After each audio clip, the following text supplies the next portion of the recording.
Alright, what's going on, Game Changers? It's GCP here, and before I get into the video, make sure you guys watch through the entire video so you don't miss any of the details. And if you are new here to the channel, make sure you hit that subscribe button and don't forget to hit the bell to be notified every single time I upload. Now that being said, let's talk a little bit about skill-based matchmaking. Now, I haven't talked about this in quite a long time, and the last time I talked about this was in Modern Warfare 2019, and you guys already know it was a thickie in that game, and my goodness, it was a horrible experience. On top of the tactical side of Modern Warfare and the camping that was involved with it, you had skill-based matchmaking, and when it got thick in there, it got absolutely thick. It was horrible. But in Black Ops Cold War, I think we see more of the same, and it is frustrating. You would think that it would have been a lot better, they would have learned, but this is the thing with Activision at the helm. They don't want skill-based matchmaking going anywhere. So it's not even up to Treyarch, it's not up to Infinity Ward on whether or not skill-based matchmaking is going to be put into the game. It doesn't matter how many times people have argued, how many times people have cried out for skill-based matchmaking to be removed. In fact, it's trended so many times on Twitter and on the internet in general, on Google Trends as well, that skill-based matchmaking needs to be removed. It is not a fun experience for a lot of people. Now, why do people, first of all, put in skill-based matchmaking? Why? Because they want to protect the noobs. This is the whole point. They want to protect the noobs. They don't want them to get curb stomped, pump stomped. They don't want them to get absolutely destroyed. But I remember a time back in the day when I first started playing Call of Duty. I knew there was not any skill-based matchmaking. This is back before they got soft. Back before Call of Duty was soft, we would get into mixed lobbies and we would get stomped out. And obviously this made sense. If you were a good player, you were going to stomp out the lobby because you were great at the game through experience. Over the many years that you have developed that skill, you were able to finally show it off. And why wouldn't you be able to stomp out lobbies because of that skill that you have cultivated over the years? It just made sense. If you were a good player, you were allowed to be good. Nowadays, we want to simplify things. We want to protect the weaker players. We don't want them to learn. This is not right with me because I feel like as a Call of Duty player, as somebody, let's say for example, you're starting off new, you need to learn how to get better so that way you're able to, in the future, stomp out lobbies of maybe inexperienced players. That's how it should work.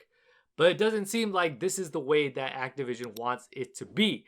So, Black Ops Cold War. What I want to talk to you guys about today, more specifically in regards to SBMM, is the fact that I have experienced more thickness in a solo experience than I have with a party. It's not to say that it totally disappears in a party versus playing solo, but I have had a much better experience for a number of reasons playing in a party or with at least people that I know. Doesn't matter if they're good or not, but basically having a team versus not having a team. Like I said before, it doesn't matter their skill level. It doesn't matter if they're top tier, if they're really good, if they're PC players, if they're other console cross-platform players. Doesn't matter. As long as you have a party, you fare off better from my experience than playing solo. Now here's a couple of reasons why I think this might be. First of all, if you're playing solo, let's be honest, your experience is not going to be very soothing. It's not going to be as fun because you don't have anybody to converse with, right? So even if, let's say for example, you are getting stomped out, or maybe you're going negative, or maybe you're just not doing well. Maybe you're doing well individually, but your team in a solo game is not doing well. You're not going to have a good time. I mean, you're going to be happy that you're going positive, but if your team is losing, if you're getting stomped out, or at least your team is, losing games is not fun.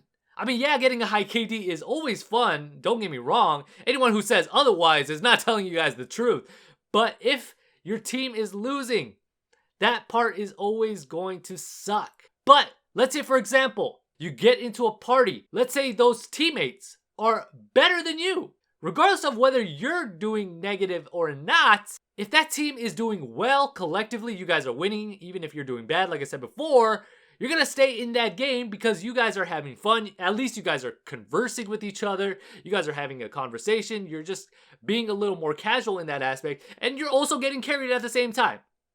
But what if in a party, you're playing, you're doing well, everybody else is doing bad, but you're carrying the team and you guys are winning because you are carrying the team?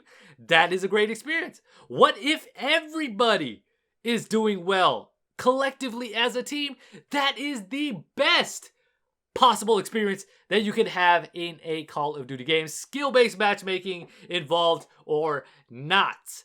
I think this is what is making the experience in a party, or at least with friends, regardless of skill-based matchmaking or not, a better experience for me personally versus playing solo in Call of Duty Black Ops Cold War. This is such a notable experience and noteworthy experience that I want to share with you guys in case you guys have been frustrated or have been having a very frustrating experience and you're trying really hard to like this game because you did not have a great experience in Modern Warfare. Now, you can have many reasons for that. You could have many reasons why you like Cold War versus Modern Warfare, or vice versa. Maybe you liked Modern Warfare because of different reasons versus Cold War. But at the heart of it, I know there's a lot of people frustrated with the whole SBMM skill-based matchmaking. And this is what I want to let you guys know right now, that the solo experience is a lot worse than the party experience. So in case you guys are struggling, make sure, if you can, if it is indeed possible, try to pair up with people. At least if you know some people you can party up with, try to do that versus playing solo, and I guarantee you guys will have a much better experience dealing with this stupid skill-based matchmaking. But anyways, let me know your guys' experience thus far with skill-based matchmaking in Black Ops Cold War. Do you guys find this to be true with the solo experience versus playing in a party? Does it help? Or if you guys have not tried it out yet, try it out and let me know how that experience has changed your playtime in Black Ops Cold War. Anyways, with that being said, thank you guys so much for tuning in. Let me know all of your thoughts down below in the comment section. If you guys enjoyed the video, make sure you guys hit that like button. If you guys are new to the channel, hit that subscribe button, and don't forget to hit the bell to be notified every single time I upload. And with that being said, this is GCP, signing off. Chopper gunner. Why'd they do Lucums like that? Nigga, I got negative. Chopper gun on this map is GG. My vision set, it did not give me the vision I needed.